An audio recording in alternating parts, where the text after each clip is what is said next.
303 An Abdullah bin Abbas radhiyallahu anhuma an Nabi sallallahu alaihi wasallam alhiqul fara'idha bi ahliha, berikan warisan itu kepada ahlinya. Siapa itu? Zabil furud.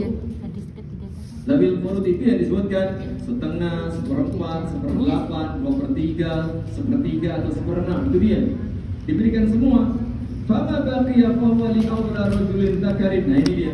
Jika masih ada sisa dari semua ahli waris yang ada itu sudah diberikan haknya, kok masih ada sisa? Nah, berikan fali aula rajulin dzakarin. Diberikan kepada laki-laki yang paling dekat hubungan kekerabatannya dengan si mayit. Nah, siapa itu? Ini tadi. Ada anak, saudara sekandung, anak laki-laki dari saudara sekandung, anak laki-laki dari saudara seayah, paman sekandung, paman seayah, anak laki-laki, paman sekandung, anak laki-laki, paman seayah. Itu dia namanya ya zawil arham. Ya, itu namanya kerabat. Tapi tidak semua kerabat. Kerabat laki-laki yang paling dekat. Itu nanti masuk dalam kategori asabah. Ya, asabah. Nanti ada zawil furud, ya, kemudian ada asabah, ada zawil arham. Zawil arham ini termasuk di asabah, itu laki-laki yang paling dekat hubungan kekerabatannya dengan si mayit. Lalu yang ke-14, siapakah laki-laki yang menjadi ahli waris? Adalah suami. Walakum nisfu ma taraka azwajukum in lam yakun lahun walad. Ini dia. Suami itu mendapatkan setengah dari harta istri jika sang istri tidak punya anak. Dan begitu. Berikutnya yang ke-15, al-mu'tiq, orang yang memerdekakan budak. Al-wala'u liman a'taqa, wala itu bagi orang yang memerdekakannya. Begitu. Jadi jika orang yang dulunya budak kemudian dimerdekakan menjadi orang merdeka, untuk dimerdekakan ya, sudah tidak menjadi budak lagi, maka orang yang memerdekakan dia, baik tuannya maupun orang lain yang membeli lalu memerdekakan, itu nanti masuk kategori ahli waris.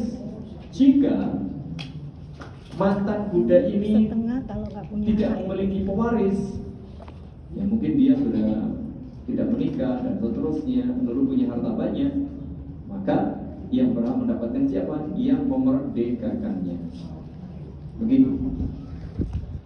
Ini ahli waris atau 15 ahli waris dari kalangan laki-laki. Kemudian jika semua ahli waris 15 ini ada, misalnya ada orang meninggal, lalu 15 orang ini ada, apakah semua dapat warisan? Tidak. Ya, jadi 15 kategori itu tidak serta-merta dapat semuanya, tidak. Jika semua laki-laki yang menjadi ahli waris ada 15 orang ini ada semua, ketika seseorang meninggal, maka yang berhak hanya 3 kategori. Dari 15 orang ini, jika ada semua, maka semuanya tidak dapat kecuali 3 orang saja. Siapa? 1, anak laki-laki, 2, suami, dan 3, ayah. Karena apa? Suami atau istri, anak laki-laki atau anak perempuan, ayah atau ibu, itu pasti dapat. Dan jika 3-tiganya ini ada, maka semuanya tidak dapat. Jadi pahami ya? Jadi 3 orang ini menghalangi ahli waris yang lain. Jadi misalnya ada orang meninggal dunia, lalu ahli warisnya ada siapa? Ada ayah atau ibunya, ada anaknya, baik laki maupun perempuan, lalu ada istri atau suaminya, maka yang lain tidak dapat. Kecuali nanti jika ada sisa, nah ini urusan lain. Kemudian tidak memungkinkan. Tapi kalau ada 3 ini, maka yang lain tidak dapat. Begitu. Sekarang kategori kedua adalah ahli waris dari kalangan wanita. Ada berapa? 10. Kalau laki-laki ada 15, wanita ada 10. Yang pertama, al-bintu, anak perempuan. Anak perempuan. Dalilnya tadi ayat 11 surat An-Nisa ya. Ayat 11 surat An-Nisa. Ini dia. Wa in kanat wahidatan falaha nisfu. Contohnya. Jika seorang anak perempuan itu satu saja, mendapatkan separuh dari harta orang tuanya. Yang kedua, bintul ibni wa in nazala abuha. Nah ini dia, anak perempuan dari anak laki-laki. Nah ini dia, jadi jalurnya harus anak laki-laki. Atau ibaratnya cucu perempuan dari anak laki-laki. Kalau cucu perempuan dari anak perempuan tidak dapat. Jadi jalurnya harus laki-laki tadi. Dengan si mayit itu harus laki-laki. Dalilnya mana? Nah ini dalilnya. Dalilnya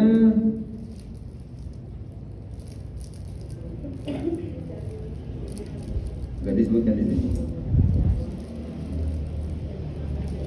Tidak disebutkan di Umdatul Ahkam. Ada dalilnya, yaitu diriwayatkan oleh Imam Bukhari. Diriwayatkan oleh Imam Bukhari, lil ibnati an-nisfu wa lil ibnati ibni as-sudusu. Gitu ya.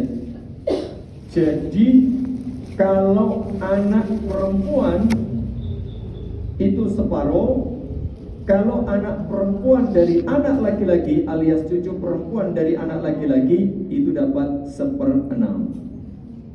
Itu riwayat Imam Bukhari. Di Umdatul Ahkam tidak disebutkan. Yang ketiga al-um, ini jelas ibu. Tadi ada sebutkan wali abawayhi likulli wahidin minhuma as-sudus in lam yakun lahu in kana lahu walad. Begitu ya. Jadi kalau ada orang meninggal lalu tidak mempunyai anak, maka orang tuanya masing-masing dapat 1/6, ayah 1/6, ibu 1/6. Tapi kalau dia meninggal dunia tidak punya anak, maka ibunya dapat 1/3. Nah, jadi dapat banyak. Ibunya dapat 1/3. Lalu sisanya buat siapa? Buat si ayah. Misalnya ada suami istri punya anak satu, anaknya meninggal, iya kan? Anaknya masih kecil tapi duitnya banyak, mungkin gitu kan? Maka 1/3 buat siapa? 1/3 buat sang ibu, sisanya buat siapa? Sang ayah. Begitu. Jadi ibu dapat 1/3, ayah dapat berapa? 2/3. Yang keempat al-jiddah atau al-jaddah, nenek. Nah, nenek ini itu ibu dari ibu dan ibu dari ayah. Karena ibu itu juga nenek tadi. Jadi, mengapa nenek mendapat warisan? Karena dia juga dianggap sebagai ibu. Jadi kalau kita bilang ibu itu ya ibu kita langsung, nenek kita, buyut kita, itu ibu kita. Kalau kita bilang bapak ya bapak kita langsung, kakek kita, buyut kita, itu kan ayah namanya. Nah kalau kita bilang ayah kita siapa? Ya Nabi Adam, kan gitu ya. Ayah bersama itu. Semua orang punya keturunan Abul Bashar, sehingga Nabi Adam itu disebut ayah dari umat manusia. Dalilnya mana? Ijma. Nah ini dalilnya ijma, bahwa ayah itu sampai naik kakek, buyut dan seterusnya. Ibu juga demikian, sampai naik nenek, ibu, nenek dan seterusnya. Itu masuk kategori ibu.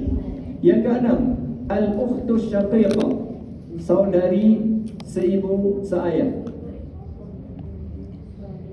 Tadi ada dalilnya, walau ukhtun falaha nisfu ma tarak.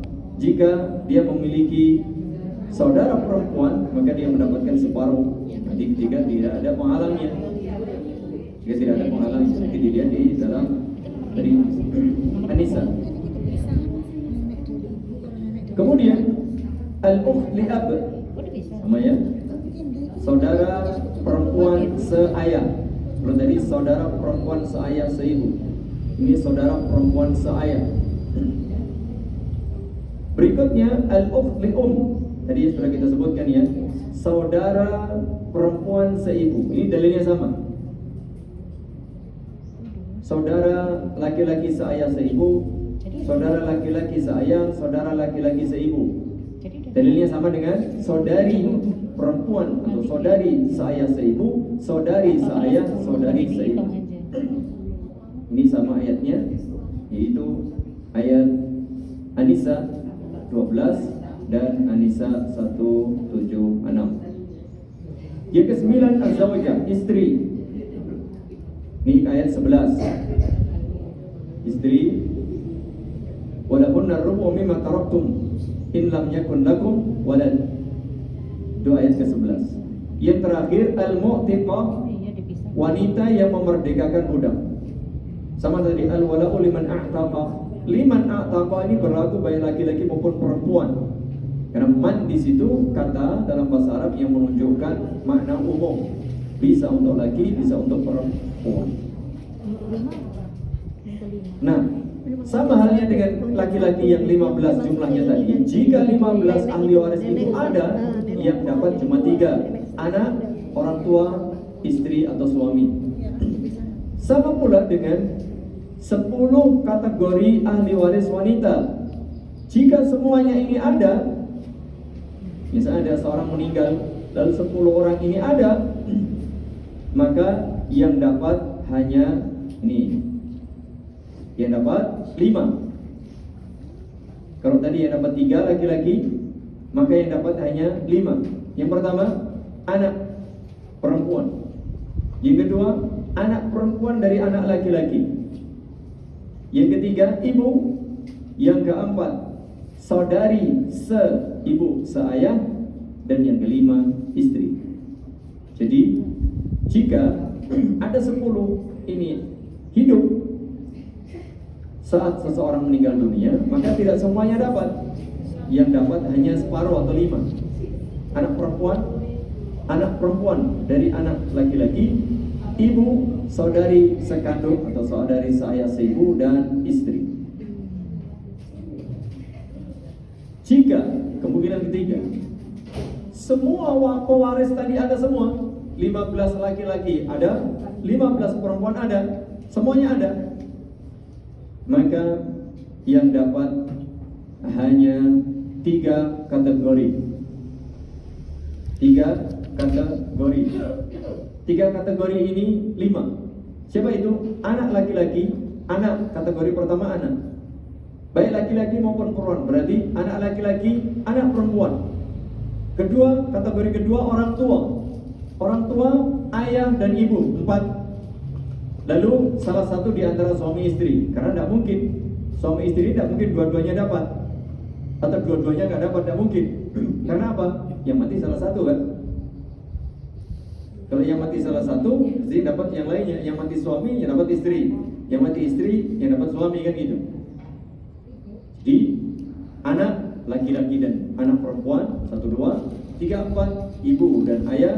Yang kelima, salah satu di antara suami istri.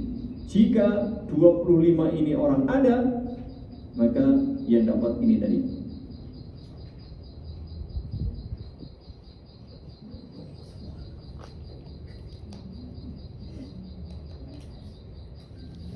Berikutnya, jamaah yang mudah-mudahan dirahmati Allah Subhanahu wa taala.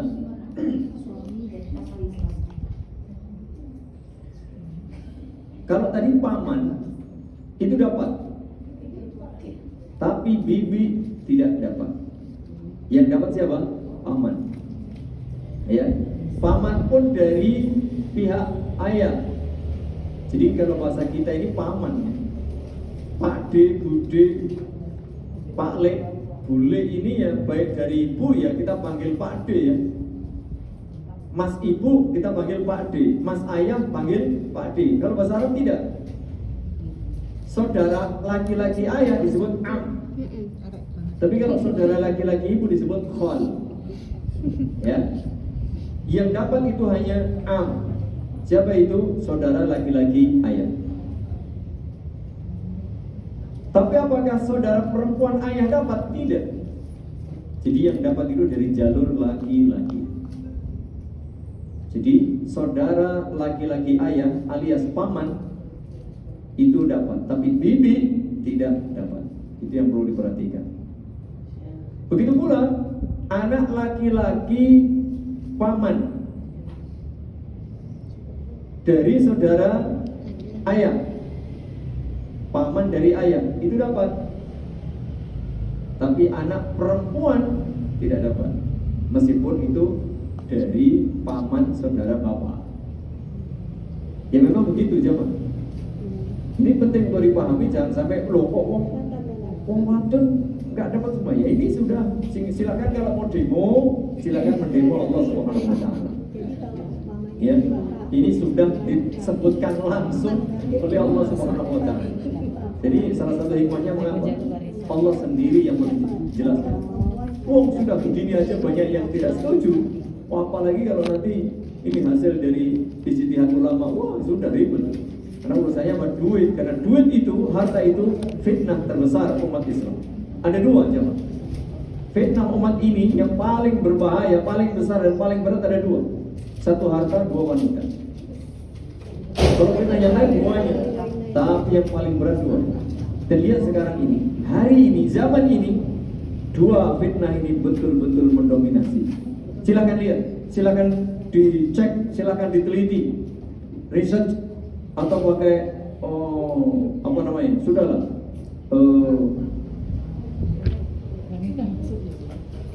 urusan dunia ini, urusan dunia, urusan harta dan wanita, sepertinya saya yakin mendominasi hari ini. Orang menghalalkan segala cara untuk mendapatkan dua hal ini. Makanya Allah Subhanahu wa taala langsung menyebutkan kan urusan warisan. Betapa kasus persaudaraan itu berat gara-gara apa? Warisan. Silakan kalau tidak percaya. Ya. Lali, ya, sedulur kalau sudah bicara duit, itu begitu. Itu banyak kasus. Ini juga sama ya. Anak dari saudara, tadi kan disebutkan anak dari saudara sekandung. Tadi kan ibnu al-akh asyaqiq, ibnu al-akh li'ab, ya. Jadi anak laki-laki dari saudara laki-laki seayah seibu, anak laki-laki dari saudara seayah. Tidak berlaku bagi anak perempuan dari saudara laki-laki seayah seibu. Jadi nanti harus paham. Ya, orang itu ya. Salah satu hikmahnya apa? Karena laki-laki itu bertanggung jawab membeni perempuan. Kalau perempuan kan tidak punya tanggung jawab membeni laki-laki. Sehingga kaum laki-laki memang disebutkan mendapatkan warisan ini, warisan itu. Supaya apa? Supaya nanti kalau dia berkeluarga, dia punya istri, dia punya anak, dia bertanggung jawab. Karena salah satu tanggung jawab itu urusan harta, nafkah. Jadi Allah Maha Adil, Allah Maha Mengetahui. Sehingga di akhir ayat itu disebutkan jamaah, ya, wallahu bikulli syai'in alim. Dan gitu.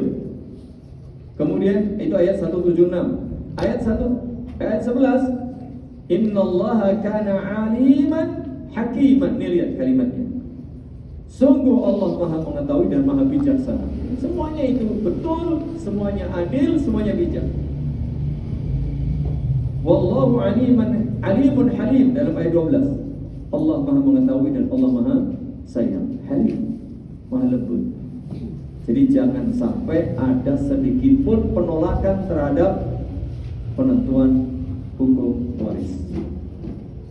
Jadi hukum yang ada dalam Al-Quran itu biasanya ditolak ini, hukum waris. Perempuan kok nggak disamakan dengan laki-laki. Yang kedua, hukum pernikahan, adanya poligami. Mengapa laki-laki boleh, perempuan tidak boleh? Ini hukum dari Allah, terima. Yang ketiga, ya, hukum zakat. Ngapain duit ini harus dizakati? Ini duit-duitku dewe. Yang keempat apa? Jihad. Waduh, laki-laki ini biasanya. Kalau perempuan itu yang bikin pusing perempuan, hukum poligami dan hukum waris. Kalau laki-laki yang paling pusing, hukum zakat, dan hukum apa? Hukum jihad. Waduh, jihad kan harus mengorbankan harta, mengorbankan nyawa, tinggalkan istri, tinggalkan anak, tinggalkan bisnis. Ya sudah. Itu memang kalau sudah ada panggilan itu ya gimana? Berat, ya berat, tapi itulah konsekuensinya. Allah tadi ya, maha mengetahui, maha lembut, maha bijaksana. Jangan ditolak. Ya karena itu bagian dari iman kepada Allah, iman kepada Alkitab, iman kepada Rasulullah.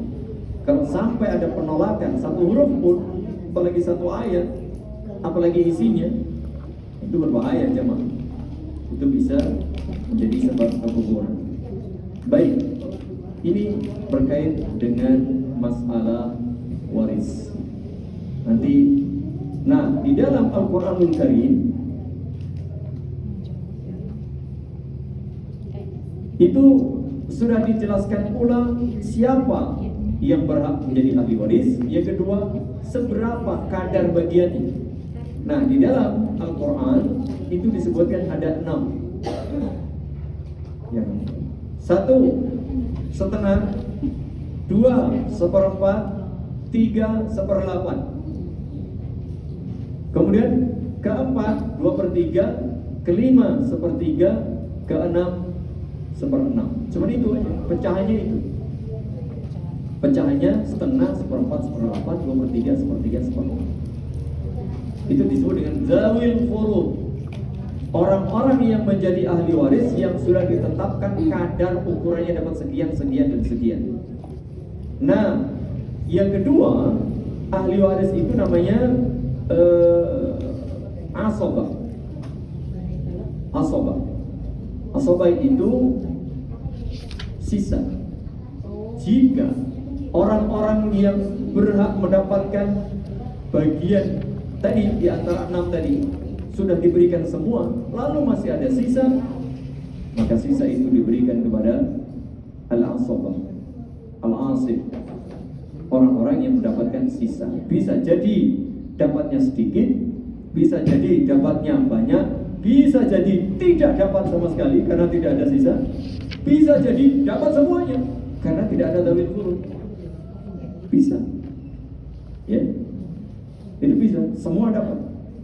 Contoh anak laki-laki, ya, tidak punya siapa-siapa kecuali laki-laki, ya sudah, ya, dialah dapat semua. Bisa jadi paman dapat semua itu, nggak ada siapa-siapa kecuali paman. Ya paman dapat semua. Begitu dia. Ini, tapi kalau habis, wantai, dia jangan aku telas, ya sudah nggak dapat. Ya kan begitu. Bisa jadi nggak dapat, bisa jadi dapat sedikit, bisa jadi dapatnya double, bisa dapat bagian kadar tadi 1/2, 1/4, 1/8, 2/3, 1/3, 1/6, plus nanti dapat sisa ada. Misalnya orang tua, ayah dalam hal ini, ya ayah. Misalnya ada laki-laki meninggal, tidak punya anak, masih dapat orang tua dan ada istri. Istri dapat berapa? 1/4. Ibu dapat 1/3. Ini ayah dapat sisanya. Seperti ini. Dan lain-lain ya, nanti teknisnya ya tentu sesuai dengan kasus. Demikian, ini kurang lebih sebagai pengantar supaya kita paham jamaah bahwa ilmu waris ini penting untuk diketahui. Meskipun kita tidak memahami secara detail misalnya, tapi paling tidak tahu nih bahwa ilmu waris ini sudah ditetapkan oleh Allah, bagiannya sudah dijelaskan. Sehingga misalnya penjenengan ada yang meninggal lalu menjadi bagian ahli waris, lalu disebutkan bagianmu sekian-sekian, ya sudah terima saja, karena itu bagian menurut syariat. Jadi begitu. Ini tidak boleh protes. Apalagi ya, yang tidak berhak, bukan ahli waris, kemudian nimbrung, itu yang sering terjadi. Bikin kisruh, ya, bikin ribut, ya, pasti itu. Dan itu real, biasanya demikian. Baik, barulah kita baca di hadis yang ke-303 supaya kita punya gambaran Kalau tidak dikasih pengantar, dugaan saya agak gelap nanti. Baik, hadis ke-303. An Abdullah bin Abbas radhiyallahu anhu 'anil Nabi sallallahu alaihi wasallam qala al-hiqul fara'id bi ahliha fama baqiya fali aula rajulin dzakarin. Hadis ini juga disebutkan di dalam Jami' al-Ulum wal Hikam. Jadi Imam Ibnu Rajab menambah Arba'in Nawawiyah yang 42 hadis ini menjadi 50. Nah, salah satu isi hadisnya ini, al-hiqu al-fara'idha bi ahliha. Berikan warisan itu kepada yang berhak. Itu dzawil furud tadi. Ada enggak dzawil furudnya yang dapat setengah, seperempat, seperdelapan, 2/3, sepertiga, seperenam? Ada enggak orang-orang yang berhak itu? Di antara tadi 15 laki-laki, 10 perempuan. Tadi ada enggak? Kalau ada, berikan di antara mereka. Nah, jika ini dia, fama baqiya, jika masih ada sisa, fali aula rajulin zakarin, perhatikan, maka diberikan kepada rajulin zakarin, kepada laki-laki yang paling dekat. Aula, dekat dengan siapa? Dekat dengan si mayit. Nanti ada hubungan. Misalnya ada ayah, ada kakek. Oh, tadi belum saya sebutkan ya. Nanti tidak semua dapat itu karena salah satunya ada penghalang. Jika ada satu jalur yang sama, maka yang dapat yang paling dekat. Contoh, ada ayah langsung, ada ayah dalam arti kakek, karena kakek ini juga disebut ayah. Ada ayah langsung, ada kakek, maka kakek tidak mendapatkan karena ada ayah. Ayah lebih dekat dengan si mayit. Ada ibu, ada ibunya ibu atau nenek, maka nenek tidak dapat karena ibu masih ada. Ya, seperti itu. Ada anak laki-laki, ada cucu dari anak laki-laki, cucu tidak dapat. Meskipun tadi disebutkan ya, nenek, kakek, cucu dari anak, cucu laki-laki dari anak laki-laki, tapi ketika masih ada, maka dia tidak dapat. Pun demikian, ini nanti berkaitan dengan taksib atau asabah, mana yang lebih dekat laki-laki dengan si mayit secara nasabnya. Fi riwayatin, dalam redaksi riwayat yang lain dalam Sahih Imam Muslim, iqsimul mala baina ahli al-fara'id ala kitabillah. Ini, bagilah harta baina ahli al-fara'id, di antara orang-orang ahli waris, ala kitabillah, sesuai dengan kitabullah, itu Al-Quranul Karim. Fama tarakatil fara'idu, nah jika ada sisa dari harta tadi sudah dibagi-bagi, ternyata masih ada sisa, fali aula rajulin zakat, maka diberikan kepada laki-laki yang paling dekat hubungannya dengan si mayit.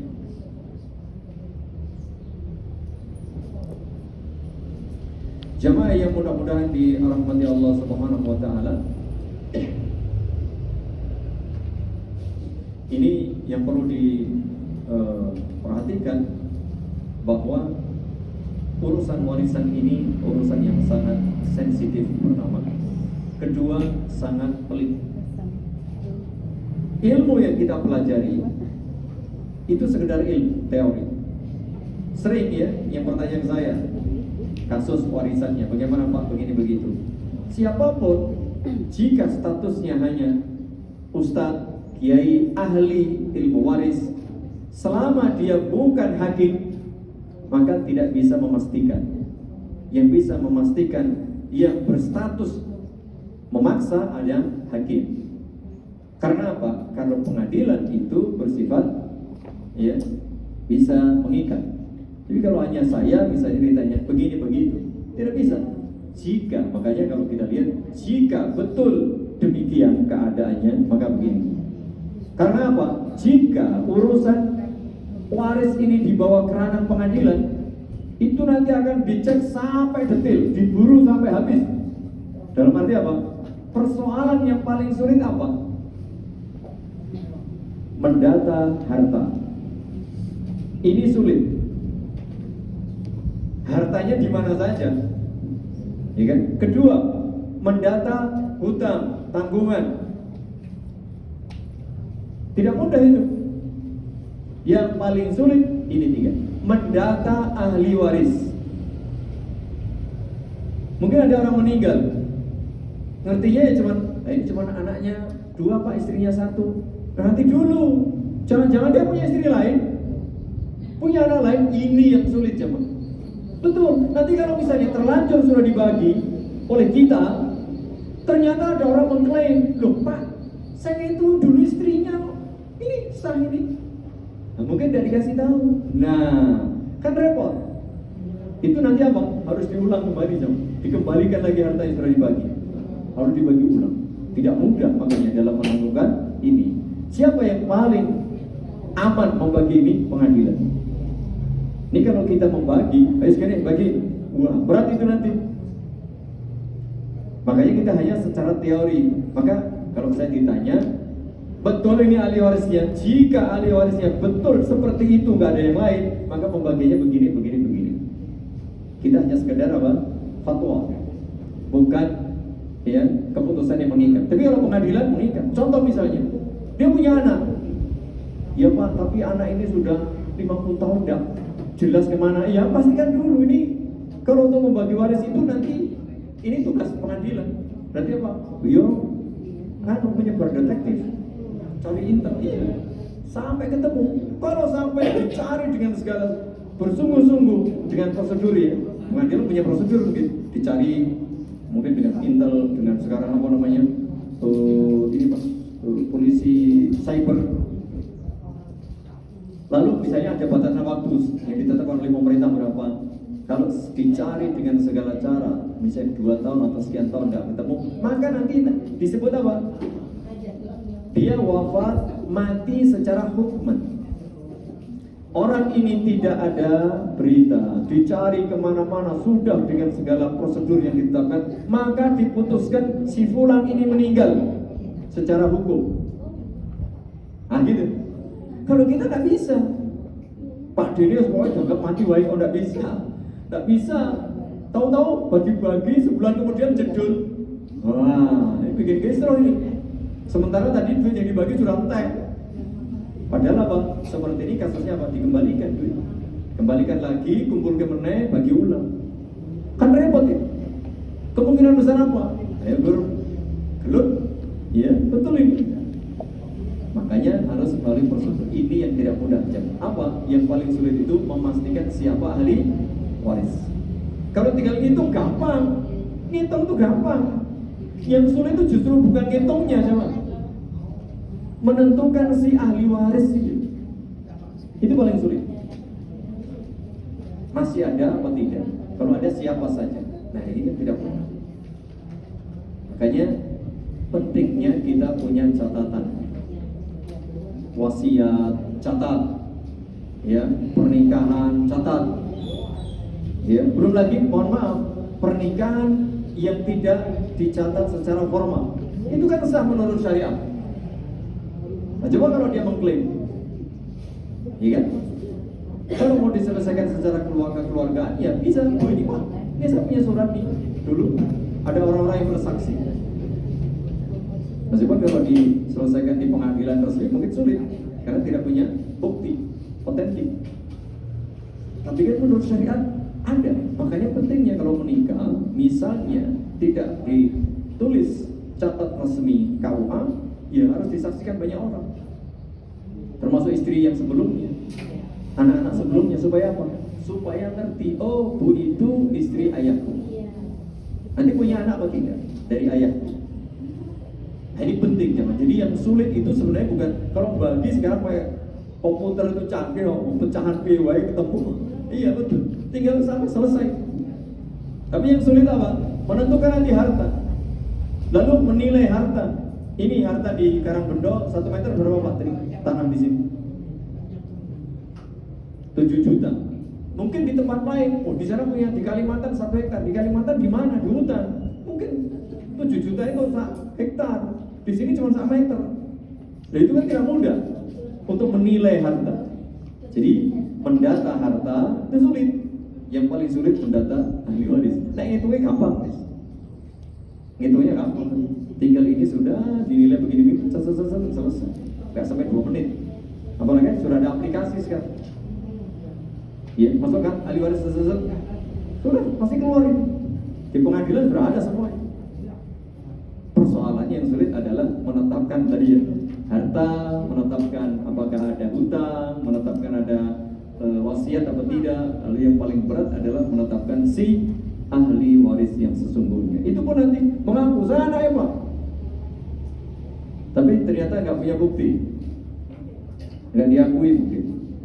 Saya anak dulu dari pernah bapak menikah dulu tapi sudah cerai kan, udah ibu udah mati, baru nanti setelah itu bapak menikah lagi dengan bu ini, ya anaknya anak ini. Nah saya dulu anaknya, mana buktinya?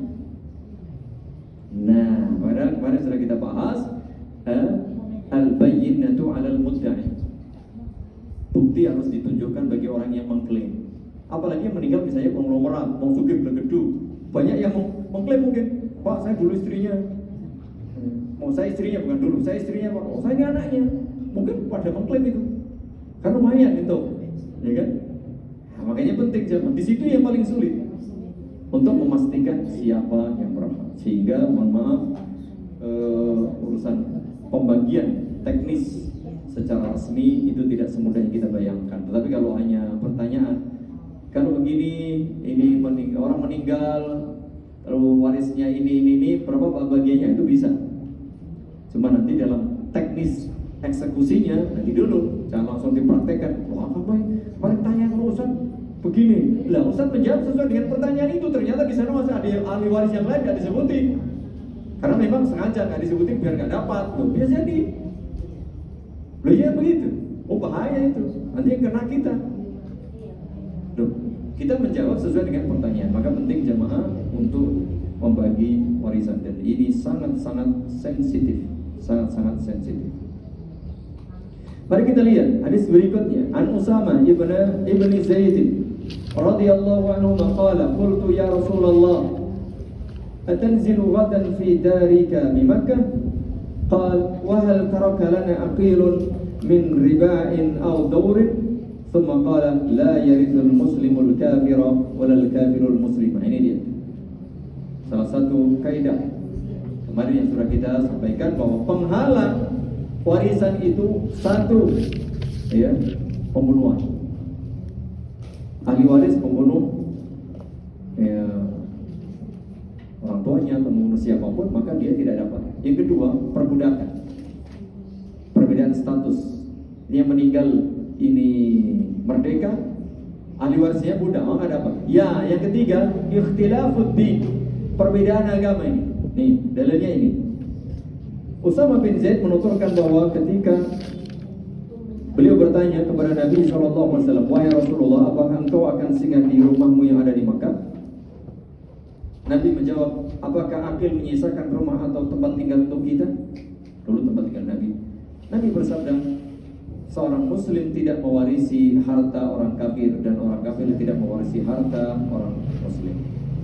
Barangkali sebagian harta Nabi dulu masih ada di sana, lalu sebagian keluarga beliau masih kafir, lalu meninggal dunia, maka beliau karena sudah menjadi muslim, ya meskipun secara tadi kaidahnya dapat, tapi karena perbedaan agama, maka Nabi tidak menuntut, tidak berhak untuk mendapatkannya. Karena apa? Perbedaan agama. Mereka masih kafir, sementara Nabi dan para sahabat sudah tentu menjadi muslim.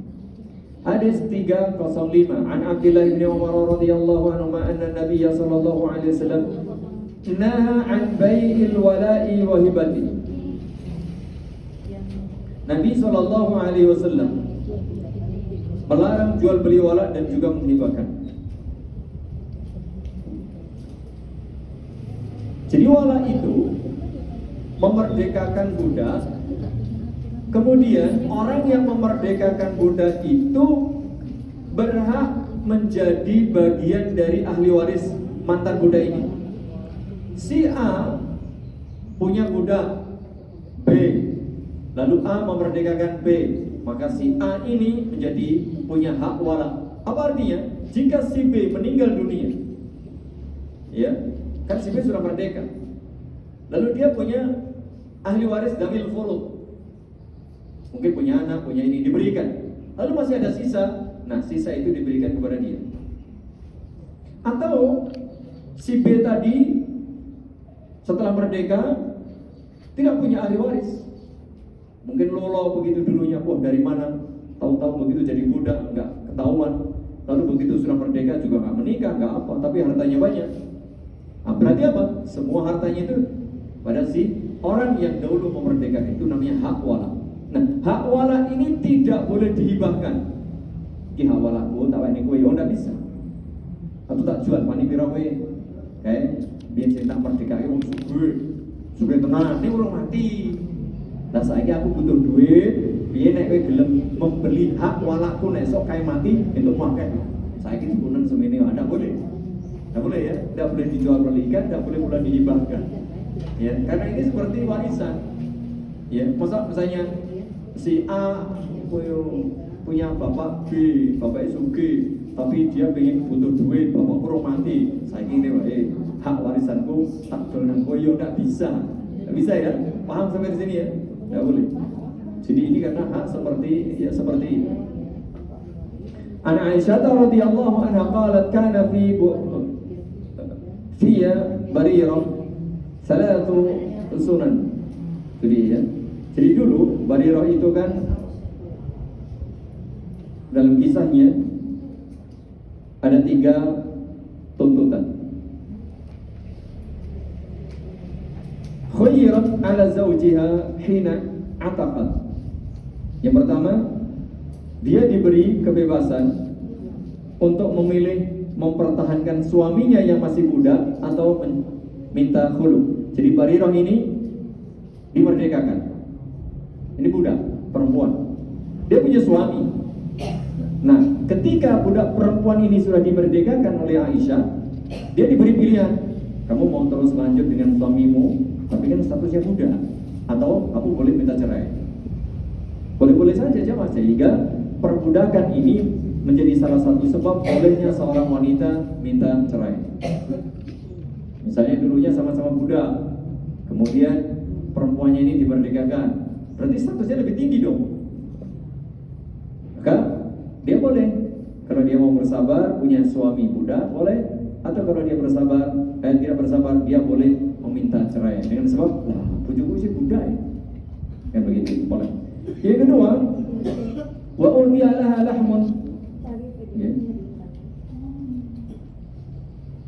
Suatu kali diberi daging oleh Nabi, lantas menemuiku, fadakhala alayya Rasulullah sallallahu alaihi wasallam. Kemudian wal burmatu 'ala an-nar fada'a bi ta'amin fa'utiya bi khubzin wa udmin min adamil bait. Lantas menemuiku Nabi sallallahu alaihi wasallam, kemudian saat memasak itu ya, sedang memasak, beliau meminta disediakan makanan. Beliau disuguhi roti dan sebagian lauk yang ada di rumah. Nabi bertanya, "Alam ara al-burmata 'ala an-nari fiha lahmun?" Bukankah tadi kalian sedang masak daging? Kok yang disuguhkan bukan daging ini kan? Qalu bala ya Rasulullah, dzalika lahmun tusaddiqa bihi 'ala Barirah. Itu tadi daging yang disedekahkan untuk Barirah. Fakarihna an nut'imaka minhu. Lalu kami gak enaklah mau memberi makanan baginda dengan makanan itu. Apa kata Nabi sallallahu alaihi wasallam?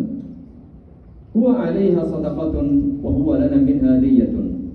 Wa qala an-nabiy innamal wala'u liman a'taqa. Ini dia bahwa daging itu sedekah buat Barirah dan juga sebagai hadiah buat kita.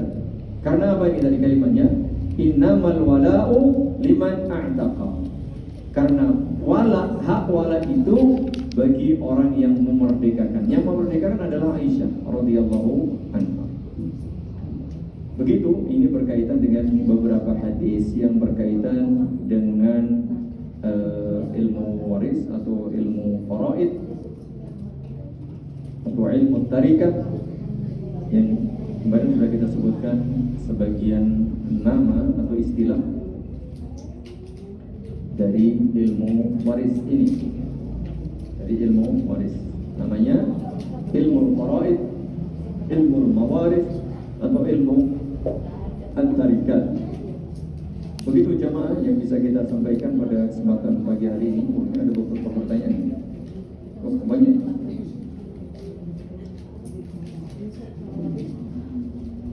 Baik, kita lihat beberapa pertanyaan yang ada.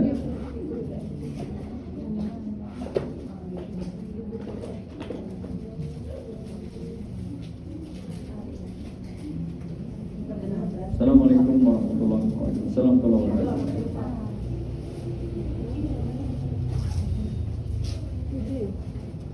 Kapan sebaiknya waris dibagikan kepada ahli waris? Jazakallahu khairan. Sebaiknya segera. Ya, segera itu relatif. Kemarin sudah kita sampaikan bahwa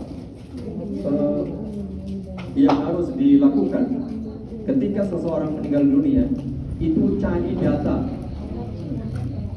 Tentu setelah ya, pertama harta orang yang meninggal itu untuk biaya, seluruh biaya perawatan jenazah. Ya terserah, mungkin ambulan, mungkin memandikan, menguburkan, itu kan apalagi zaman sekarang biayanya mahal. Apalagi di kota, apalagi yang kuburan atau makamnya itu terbatas, biasanya mahal sekali harganya. Ada yang 7 juta, 10 juta, begitu. Jadi diambil dahulu untuk apa? Biaya perawatan jenazah sampai selesai. Bukan untuk tahlilan loh ya. Bukan untuk 7 hari itu enggak. Jadi sekedar selesai sampai dikubur. Ini pertama, ambilkan dari harta. Yang kedua, nah, cari apakah si mayit punya hutang. Ini penting. Jangan langsung dibagi. Cari dulu, cari info seperti detektif. Ya, cari info apakah si mayit punya hutang. Nah, ini kan tidak mudah.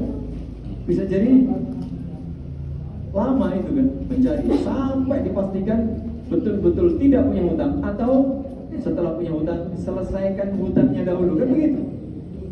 Menyelesaikan hutang kan tidak mudah. Mungkin dia tidak punya duit cash, punyanya harta dalam bentuk mungkin barang, mobil, rumah, tanah. Berarti kan untuk melunasi hutang ya bisa jadi jual barang dahulu, atau kalau mau diganti dengan barang, ya kalau tidak berarti kan harus jual barang-barang dahulu. Jadi selesaikan dahulu hutangnya. Setelah selesai hutang, barulah wasiat. Ada nggak wasiat? Cek tadi, cek. Nah, wasiat itu diambil maksimal 1/3 dari sisa harta tadi, biaya perawatan jenazah, sisa setelah diambil hutang jika ada. Itu maksimal 1/3. Kan begitu. Nah, setelah beres itu barulah dibagi waris. Jangan begitu meninggal langsung bagi, ternyata hutangnya sampai bandane ora cukup, wah repot nanti. Ya begitu ya. Jadi jangan sampai malah jadi kisruh dan menyesal. Wallahu ta'ala a'lam bishawab. Assalamualaikum warahmatullahi wabarakatuh. Jika seorang ayah meninggalkan seorang istri, 3 anak perempuan dan 1 anak laki-laki. Gampang ini. Seandainya memang cuma ini ya, ini jawaban seperti ini saja. Laki-laki meninggalkan istri. Istri dapat berapa? Istri dapat 1/8. Mengapa? Karena punya anak. Yang meninggal ini kan punya anak. Maka istri dapat 1/8. Nah, ambil dulu 1/8. Misalnya hartanya 80 miliar. Berarti 1/8-nya berapa? Gak usah 80. Kebanyakan nanti dianggap dikira korupsi nanti. 8 miliar aja. 8 miliar. Berarti 1/8-nya berapa? 1 miliar. Dah, istri kasih 1 miliar. Tentu setelah tadi dikurangi macam-macam kan, untuk hutang, untuk wasiat, tinggal sisa 8 miliar. Istri dapat 8 miliar. Dapat 1 miliar, mohon maaf, 1/8 dari 8 miliar, betul? 1 miliar? Ya oke, 1 miliar. Berarti sisanya berapa? 7 miliar. 7 miliar dia punya anak 3 perempuan, punya 1 anak laki-laki. Ingat, walidzakari mithlu hadzil unsayain. Laki-laki berarti sisanya dibagi berapa untuk anaknya? Ini namanya asabah. Tadi istri dabil furud dapat 1/8. Anak perempuan jika 1 saja, anak perempuan saja dapat setengah. Jika anak perempuan saja 2 atau lebih, 2/3. Tapi ini ada anak perempuan dan anak laki-laki. Maka anak perempuan tidak menjadi dzawil furud, tapi menjadi asabah bersama anak laki-laki. Ya, karena ada anak laki-laki, maka anak perempuan menjadi asabah. Berarti apa? Masih 7/8 dibagi untuk 3 anak perempuan dan 1 anak laki-laki. Ingat, 1 anak laki-laki 2 kali bagian anak perempuan. Berarti anak laki-laki dapat 2 bagian, anak perempuan dapat 1 bagian. Berarti 7 ini dibagi 5. 7 miliar ini dibagi 5 bagian. Kan gitu. 1 bagian untuk setiap anak perempuan dan 2 bagian untuk 1 anak laki-laki. 7 dibagi 5 berapa? 1,4 miliar. Jelas. Jadi anak perempuan masing-masing dapat 1,4 miliar, lalu anak laki-laki dapat 2,8 miliar. Selesai Bu, saya tukang bagi dapat berapa? Itu aja. Oh ini hitung ya. Oh hitung pajak, hitung duit akal, masuk hitung warisan bermiliar-miliar gak kasih saya. Ya kebangetan tuh Bu. Nanti kasih saya ya. Iya, gitu. Betul, saya siap menghitung warisan penjenengan. Ini gak begitu juga. Ada ya. Nanti kalau bagi saya kasih. Ada seorang janda memiliki pensiun dari suami almarhum, berarti suaminya meninggal. Kemudian dia menikah siri. Wah ini kasus beberapa ya. Agar pensiun dari almarhum suami tidak hilang. Wah ini bukan masalah warisan ini. Ini masalah hukum menikah. Besok mau dibahas ini setelah waris ini menikah. Ya. Setelah pembahasan waris ini kita bahas menikah. Wallahu ta'ala a'lam bishawab. Saya tidak bisa memutuskan untuk kasus seperti ini. Mengapa? 1,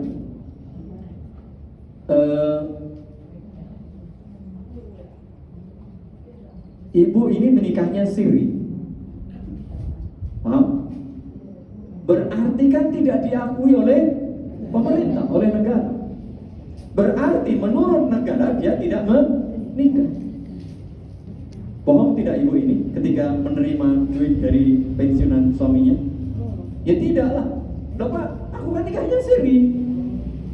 Berarti kan jenengan tidak mau ngakui saya sebagai istri orang lain. Oke. Tapi dilihat dari syar'i, saya tetap ya gimana? Ibu ini menerima sesuatu yang mestinya bukan haknya. Karena jenengan sudah punya suami yang bisa menghidupi jenengan.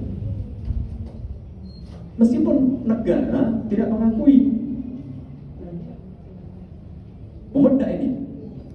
Mumet ini. Loh iya, loh negara tanya, sampai punya suami mana buktinya? Gak bisa.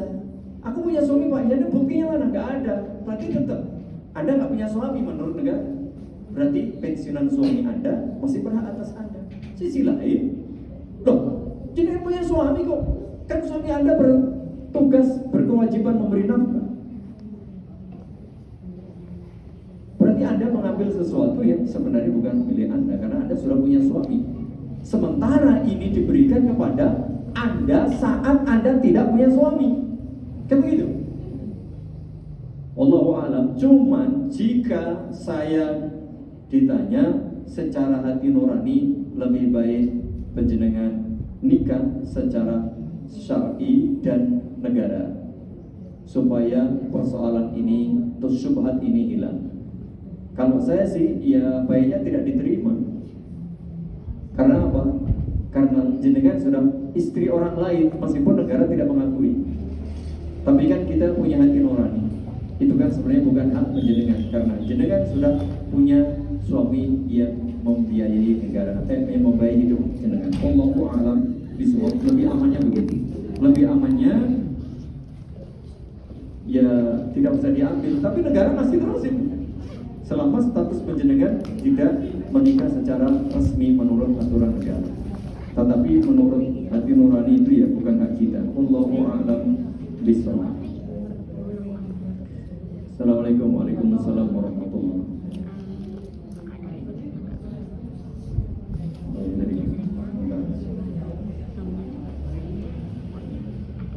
Assalamualaikum warahmatullahi wabarakatuh. Waalaikumsalam warahmatullahi wabarakatuh. Hibah kepada anak harus sama nilainya antara laki dan nah ini pertanyaan tentang hibah kemarin. Kalau hibah hadiah itu harus sama. Ya, jika statusnya hibah atau hadiah. Meskipun dalam masalah ini ada khilaf di antara ulama, apakah anak laki-laki disamakan dengan anak perempuan? Tapi jika anak itu laki-laki semua atau perempuan semua, maka harus sama. Harus sama, tidak peduli dia anaknya masih kecil atau sudah besar. Jika itu statusnya hibah. Hibah itu sesuatu yang diberikan tanpa ada sebab. Ya, tanpa ada sebab. Beda dengan nafkah. Anak kita kuliah, ya, tentu uang jajannya, uang transportnya, SPP-nya, bukunya, semua fasilitas mahal. Anak kita satunya TK, satunya SD ya, beda, tidak apa-apa, karena ada kebutuhan. Anak kita berkebutuhan khusus, mungkin mohon maaf kurang ini kurang itu, butuh biaya. Anak kita sakit, ya, butuh perawatan, biaya besar. Maka ini tidak sama, tapi sesuai dengan kebutuhan. Adapun hibah harus sama. Yang menjadi perbedaan ulama apakah laki-laki dan perempuan sama? Wallahu ta'ala a'lam bissawab. Ada khilaf. Sebagian ulama tetap laki-laki 2 kali lipat perempuan, sebagian ulama menyatakan sama karena ini bukan warisan. Wallahu a'lam bissawab.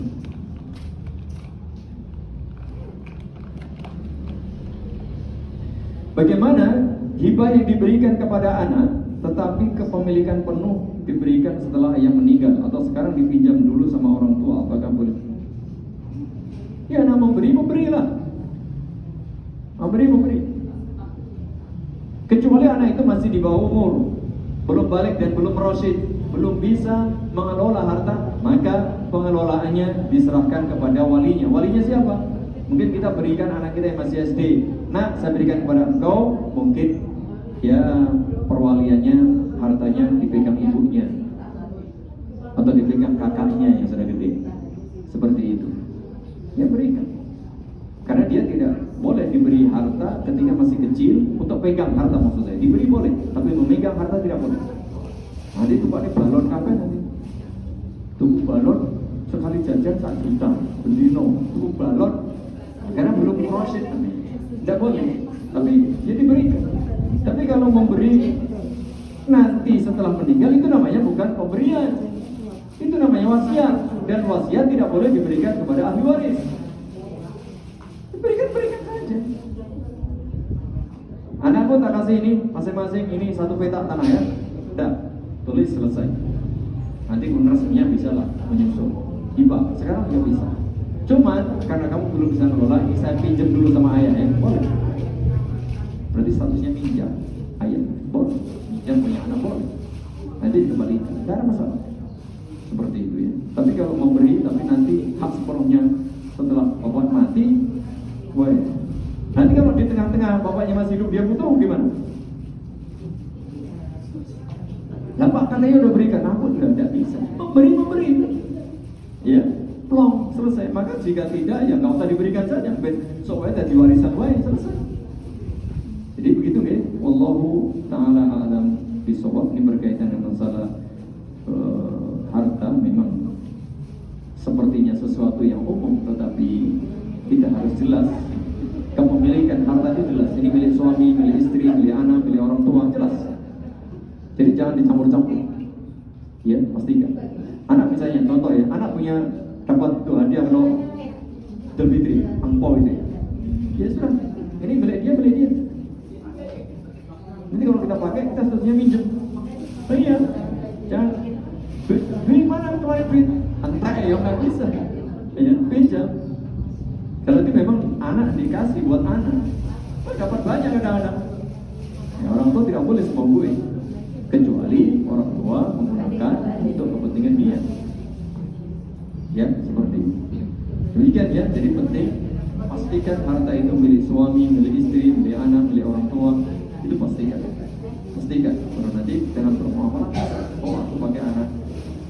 dulu ya nak, saya pakai, nggak apa-apa. Atau istri pinjam suami, suami pinjam istri, nggak apa-apa.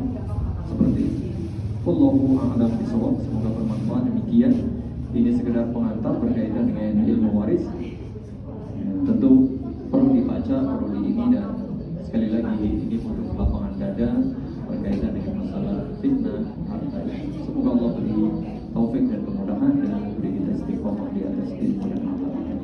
Subhanakallahumma wa bihamdika asyhadu an la ilaha illa anta astaghfiruka wa atubu ilaik. Assalamualaikum